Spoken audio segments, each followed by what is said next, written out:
Olá, meus irmãos, minhas irmãs.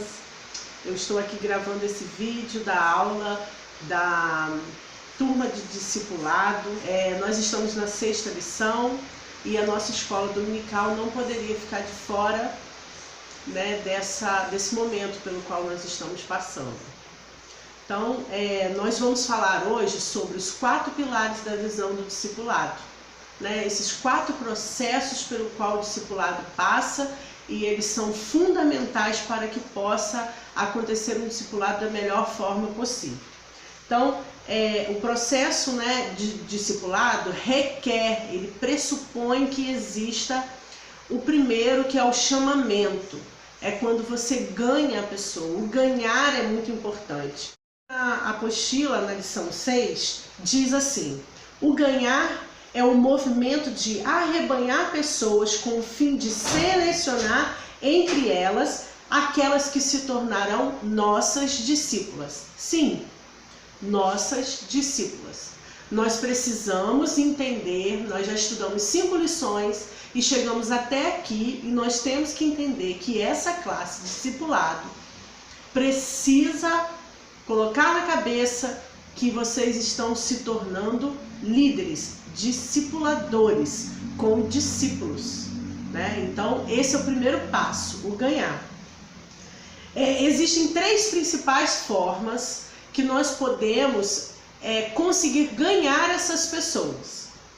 Existe o ponto 1, que aqui na apostila fala como evangelismo pessoal. Existe o ponto 2, que fala sobre uma abordagem amistosa. E existe o ponto 3, que fala sobre pregação objetiva da palavra. Eu vou começar do 3 para 1.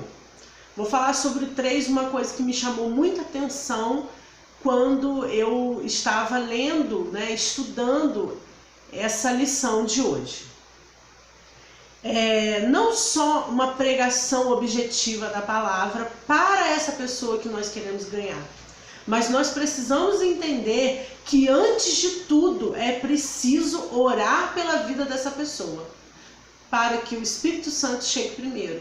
Apresente essa vida para Deus, ou seja, fale para Deus sobre essa pessoa. Depois, fale de Deus para essa pessoa. Esse era o ponto 3. Vamos para o 2. Vamos fazer uma regressiva aí. O 2 fala sobre uma abordagem amistosa. Quando você aborda uma pessoa amistosamente, você tem um contato evangelístico com ela. Como assim? Pode ser numa célula, ela pode ser uma visita da sua célula, pode ser na igreja, ela pode ser uma visita que aceita Jesus na sua igreja, pode ser, às vezes, em outros lugares que você aborda. Às vezes essa pessoa vai te escolher primeiro, ela vai chegar até você e vai falar que ela está precisando de alguma coisa que você possa dar, porque ela sente que você pode dar. Então a sua vida vai falar muito mais do que as palavras. É o seu testemunho que está em xeque nesse momento. E né, como nós fizemos uma regressiva, é um evangelismo pessoal. Então pessoal fala de pessoa, pessoa fala do meu eu. Então vai ser o meu testemunho que vai falar muito mais do que qualquer coisa. Nós podemos ganhar essa pessoa, né, de muitas maneiras, mas não tem como ganhar uma pessoa, falar de Jesus, se a gente não demonstra ser como ele no nosso dia a dia. Então o elemento chave do evangelismo pessoal é o testemunho, é a nossa vida, né?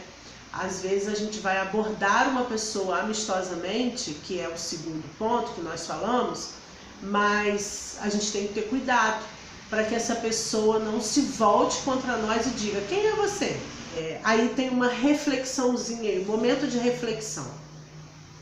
Olha só onde esse estudo nos leva a pensar. Que preço você está disposto a pagar para ganhar vidas? Então, o que você está disposto a deixar de lado para ganhar vidas? Deixar de fazer para ganhar vidas, ou até mesmo começar a fazer para ganhar vidas? E com isso a gente passa para o nosso ponto 2, que é o segundo pilar, que é consolidar tem a ver com cuidado. Consolidar tem a ver com gastar horas da sua vida, muitas vezes deixar a sua família em segundo plano para poder dar atenção para uma pessoa nova que está entrando na sua vida. Isso mesmo. Essa pessoa está entrando na sua vida e ela vai fazer parte dela e você vai fazer parte da vida dela se você quiser ganhar essa pessoa para Cristo e fazer dela um discípulo e fazer dela também um discipulador. Então a gente precisa pensar nesse cuidado. Consolidar não é simples, consolidar é você tentar entender esse outro e aceitar as adversidades que virão sobre a sua vida, porque elas virão, certamente elas virão. Então, consolidar, de acordo com a apostila, é o acompanhamento que se dá ao novo convertido, até que ele esteja firmado em Cristo. Consolidar é firmar o fruto para que ele cresça com qualidade. Na verdade, eu posso ir além. Consolidar é você firmar esse fruto para que ele cresça com qualidade e que quando ele amadureça, ele seja muito melhor do que você. Então, discipular uma pessoa é entender que você precisa fazer dele melhor do que você foi com ele. Ele precisa ser melhor do que você. Então, assim como Jesus diz, né, obras maiores vocês farão no meu lugar. Então, primeiro, a consolidação, ela se inicia a partir do momento que essa pessoa aceita Cristo. Às vezes, assim como já foi falado várias vezes na igreja, a pessoa não vai na igreja por causa de Jesus. Às vezes ela vai na igreja por causa de você. E ela vai na igreja, olha a sua responsabilidade, ela vai na igreja porque ela vê Jesus em você. Então hoje eu vou na igreja do Senhor João. Por quê? Porque eu gosto da conduta do Senhor João. Então eu vou lá porque eu quero conhecer esse lugar que ele vai e porque ele é assim. Então olha a nossa responsabilidade. Então a consolidação, ela começa no momento que a pessoa aceita Cristo. Ela declara que ela aceita. E até onde vai a consolidação? Até quando você acha que essa pessoa está firme. Agora ela está firme, agora ela já pode começar o treinamento. Mas antes de falar sobre o treinamento, nós vamos continuar falando sobre a consolidação. Então olha só o que acontece quando a consolidação é bem feita. Quando ela é bem feita mesmo, quando esse acompanhamento diário, esse cuidado é feito com zelo, ele faz com que esse fruto permaneça. Então ele faz com que essa pessoa mude de vida radicalmente e que ele permaneça na igreja. Então é a consolidação mesmo a parte mais importante desse momento que nós estamos vendo, né? Então, para a gente poder consolidar uma pessoa, nós precisamos entender o seguinte: o que é importante na nossa vida, né? O que é importante na nossa vida? Uma vida de oração, de meditação na palavra do Senhor, de santidade. Você precisa ter uma vida de oração constante, de leitura da palavra do Senhor, de entendimento, de relacionamento com Deus. É necessário sim você ter o seu momento com Deus para que você possa passar todos esses ensinamentos até mesmo durante a sua consolidação. Tudo vai se transformar e vai ficar melhor na sua vida quando você tem uma vida diária com Deus. O próprio Jesus, né, em Mateus 6, de 5 a 15, eu vou repetir para que vocês possam ler depois. O próprio Jesus, né, em Mateus 6, de 5 a 15, ele ensina os discípulos a orar. Então, olha só, eu vou repetir essa parte. Se você quer ser um discipulador, se você quer ter uma célula, se você quer entender todo o processo, você precisa ter uma vida de oração. Porque se você não tiver uma vida de oração, você é discípulo de outras pessoas e não de Jesus, né? Então, se você quer se envolver, se você quer atingir esse patamar no discipulado, você precisa imediatamente se dedicar a uma vida de oração. Para a gente poder entender o nosso discípulo que está chegando, o recém-convertido, nós precisamos entender quais fases da vida espiritual existem, né? Então, assim como a fase do ser humano, né, as fases espirituais também existem. Então, aquela fasezinha dessa pessoa que está chegando na igreja, né, quando ele está na fase pré-natal. Então, a gente precisa ir com muito cuidado, né, com algumas situações.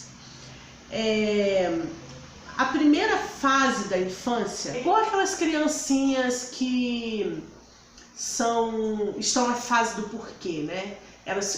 Aí o recém-convertido, ele já começa a indagar porquê das coisas. Por que isso? Por que aquilo ou outro? Então nós precisamos estar em todo momento cercado da palavra de Deus para a gente poder sanar as dúvidas que aparecem nessa primeira infância. Já na fase da segunda infância, as crianças elas têm o pai, a mãe como heróis. Então, olha só, se você se dispõe a ser mãe espiritual ou pai espiritual, essa criança, entre aspas, o novo convertido, quando ele passa para a segunda infância, ele está de olho em você, no seu testemunho. A fase da adolescência espiritual, essa é interessante. Essa pessoa, ela já tomou do leitinho espiritual, ela já passou por uns momentos de dúvida e foi sanada porque você está pautado na palavra do Senhor. Ela já passou por um momento de te reparar, de te olhar e saber como ela deve agir, porque agora ela sabe como te copiar e por que ela tem que te copiar, porque você é um homem, uma mulher de Deus. E agora a alma começa a gritar, né? Adolescentes muitas vezes se perdem por dar lugar à alma e não o espírito. Então quem rege a nossa vida tem que ser o nosso espírito que está conectado a Deus. Nessa tricotomia aí, corpo, alma, espírito, o espírito tem que prevalecer, né? Não é a alma, não são as emoções. Então muitas vezes, se houver uma falha na consolidação, ou se houver algum distanciamento entre o discipulador e o discipulado, se houver uma falha, se houver um distanciamento, se houver uma falta de cuidado, cuidado, porque essa fase da adolescência espiritual, ela é muito desgastante até, tá, para o discipulador, e ela é a fase convidativa a essa pessoa se distanciar da igreja. Então é necessário que você fique firme como discipulador e entenda que essa pessoa vai passar por essa fase. Mas é importante saber o seguinte, é natural e é importante que essa pessoa que está sendo consolidada passe por essa fase da adolescência espiritual até chegar à fase adulta. Quando ela chega à fase adulta, é nessa fase que a gente começa a reparar e separar aquelas pessoas que entenderam tudo e aquelas que, infelizmente, o processo não chegou ao coração. Nesse momento, esse cristão, esse novo convertido, esse novo discípulo que vem aparecendo, ele vai começando a tomar forma. Então você já consegue entender onde ele pode chegar, né? Você começa a entender o que ele pode fazer, né? Como ele pode ser treinado, porque ele está chegando num momento em que ele está quase preparado para ser treinado, né? E também nós temos agora a terceira idade espiritual. A terceira idade espiritual não significa que a pessoa esteja numa fase da velhice, numa fase da terceira idade, não é porque ela é mais velha, mas essa pessoa certamente ela vai ser um modelo de vida dentro da sua igreja. Muitas pessoas vão olhar para ela e vão falar assim, caraca, eu queria ser igual aquele fulano, aquela fulana, porque ela me inspira, porque ela é um molde para mim. Então, quando ela chega na terceira fase espiritual, terceira idade, na verdade, terceira idade da fase espiritual, é quando você colheu o seu fruto, né? Você já colheu o seu fruto e agora esse fruto está prontinho para ser treinado. Outra parte da consolidação, não menos importante, se for uma pessoa que principalmente se converte na igreja, uma pessoa que antes você não tinha tanto contato, é a fonovisita e a visita. O que é a fonovisita? A fonovisita nada mais é do que um telefonema, de um contato que você não vai estar com essa pessoa pessoalmente, mas você vai conseguir falar com ela, né? Então é recomendado, né, que você consiga entrar em contato com essa pessoa. Vamos dizer que ela aceite Jesus no domingo. Então é necessário que você pense que você tem que entrar em contato com essa pessoa entre o primeiro dia que ela já se converteu, aceitou Jesus, no caso na segunda-feira, até na sexta-feira, por aí você precisa entrar em contato com essa pessoa pelo telefone, para assim você marcar uma visita. Não é interessante que você vá sozinho, né? Chama alguém da sua célula para ir com você nessa visita e para você conseguir estar com essa pessoa. E já a visitação vai acontecer depois da fonovisita, ou seja, você não vai chegar de repente na casa dessa pessoa.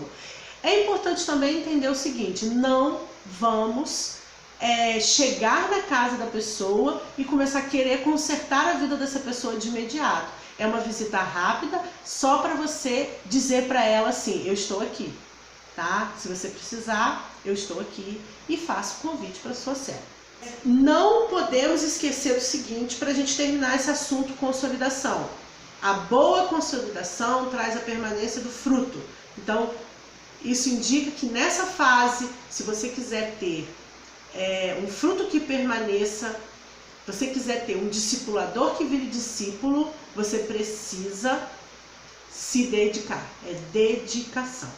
3. Discipular. O que é discipular? É ensinar. Você vai treinar essa pessoa, assim como você também é treinado. A gente já estudou outras lições atrás e já detectamos o seguinte: não tem como eu ser um discipulador bom, principalmente bom, se eu não tiver uma pessoa por trás de mim, ou seja, se eu não tiver um discipulador. Então hoje, se você não tem um discipulador, procure alguém para te discipular. É necessário, é importante você ter uma pessoa que te inspire acima de você. Isso a gente já deixou bem claro, se eu não me engano, na terceira lição dessa apostila ou quarta, tá bom? E que essa pessoa tem que te inspirar porque ela é inspirada por Jesus, deixando isso bem claro. Então, esse fato do processo do discipulado agora, do ensino, do treinamento, é muito importante essa pessoa também caminhar com você e também estar envolvido o tempo inteiro em todas as coisas, porque você precisa mostrar quem você é e para essa pessoa enfim te copiar. Assim como Paulo disse, né? Sejam meus imitadores, assim como eu sou de Cristo. Há pouco tempo nós tivemos uma reflexão perguntando sobre isso. Se você tem coragem de dizer isso: eu sou como Jesus. E muitos falaram: não, eu não, de jeito nenhum, eu não posso dizer. Mas olha só, se você quer ser um discipulador, se você deseja continuar sendo, porque talvez você já seja, você precisa ser imitador de Jesus. Então esse processo do discipulado é o processo que exige uma estrutura já de célula, né? Que a gente pode variar aí de 1 a 3 pessoas para você cuidar. Mais que isso seria desnecessário, mas também pode ser, mas é desnecessário, porque nós precisamos consolidar, nós precisamos treinar essas pessoas. Então é muita dedicação. Glória a Deus para quem tem mais discípulos, porque não pode ser só da boca para fora, né? Então, nós vimos aí esse processo, já é um processo prático, é um processo de treinamento. A pessoa tem que estar com você diariamente, ela tem que sentir que você é a mãe espiritual, ou o pai espiritual. Então, esse processo de ensino e formação tem algumas coisas que acontecem, né? Tem algumas etapas a serem seguidas. Primeiro, eu faço, a pessoa vê e eu explico como eu fiz. Show? Segundo, Fazemos juntos enquanto eu explico o que fazemos e tiro as dúvidas. 3. Ele faz, você vê, você corrige, afirma, motiva, né? Se necessário, enfatiza se fez certo ou se não, corrigindo com muito amor. 4. Ele faz, você acompanha. Nós avaliamos juntos o que foi feito, se foi legal, se não foi, se a gente precisa corrigir alguma coisa. 5º ponto. Eles são avaliados e começam a fazer sozinhos. Quando eles começam a fazer sozinhos, eles chegaram no 4º pilar, que é o envio, enviar. Então essa pessoa, ela está pronta a abrir uma célula. Esse ponto é muito importante. A gente entender o seguinte, não pode passar do ponto. Não pode passar do ponto nem para multiplicar uma célula, não pode ser precoce, então nós temos que tomar cuidado com uma direção. Acima de tudo, uma direção de Deus para as nossas vidas e uma direção pastoral. Quando você tem essa pessoa totalmente moldada, você vai mandá-la para o envio. Agora, então, essa pessoa está pronta. Depois dela ter sido, nós ganhamos essa pessoa se converteu, ela veio para a minha célula, eu consolidei, cuidei com muita dedicação, ela chegou num nível extraordinário, eu treinei essa pessoa agora vai ser enviada. Agora acabou meu laço com ela? Não. Essa pessoa continua sendo seu discípulo. Por onde quer que você vá, essa pessoa continua sendo seu discípulo. Você precisa ter necessariamente uma célula com ela para sempre? Não. Porém, o que acontece? Essa pessoa vai te ver como um pai espiritual, como uma mãe espiritual. Então, não importa onde você esteja, que dia seja da semana ou a hora, se essa pessoa precisar de você, você vai ser a proteção que ela tem, você vai ser o norte dessa pessoa. Então, ela te ganhou, na verdade, o coração.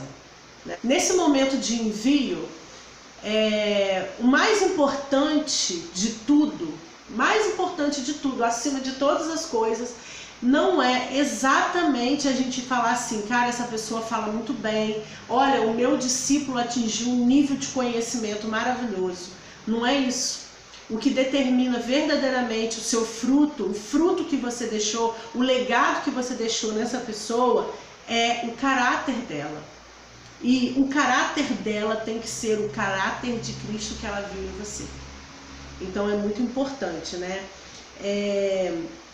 Deus seleciona e envia pelo caráter, né? Não pela habilidade de falar, ou pela habilidade da leitura, ou pela habilidade de certas coisas. Importante que nós estamos caminhando para o final para dizer o seguinte: quando enviamos as pessoas, elas não estarão perfeitas, precisarão continuar crescendo, mas se o caráter tem sido tratado e elas têm correspondido, elas estão prontas para ser enviadas. Então é necessário entender essa situação. Essa pessoa já entendeu o processo, ela entendeu que o caráter é mais importante, o caráter dessa pessoa mudou, a vida dessa pessoa mudou, ela está pronta para ser enviada e agora a sua célula vai multiplicar. Para a gente finalizar, eu quero deixar duas reflexões aqui, duas perguntas. Quanto tempo da sua vida você tem dedicado para ganhar uma pessoa, para consolidar essa pessoa, para treinar e para enviar? Para discipular e enviar. Quanto tempo você tem gastado da sua vida? Quanto tempo você tem gastado em buscar a Deus e conhecê-lo melhor, receber a orientação dele e a capacitação que vem dele para cumprir a vontade de Deus?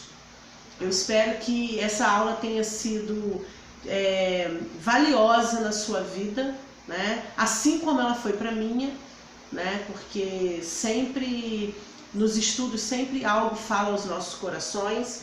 E, por favor, gente, não deixe de nos acompanhar, né? Durante essa situação, esse momento em que nós estamos vivendo, não deixe de nos acompanhar nas redes sociais. e marcar suas publicações lá com a hashtag IMRP em casa ou IMRP em movimento, né? Procure o Instagram e marque a igreja @metodistarp ou o Facebook, né, Metodista Retiro Poético, e que Deus nos abençoe e que nós possamos voltar para a nossa normalidade o mais rápido possível. Eu tenho certeza que Deus já vem nos abençoando e Ele vem cuidando de todas as coisas. É importante também lembrar de uma coisa: vamos aproveitar esse momento para nós ficarmos com a nossa família, fazer uma célula em família, um culto domiciliar, ou até mesmo utilizar esse tempo que nós estamos aí de ociosidade para que a gente possa aprender mais da palavra do Senhor. E não nos deixe... já esqueci o que eu ia falar. Você falou o quê? Vou falar o quê?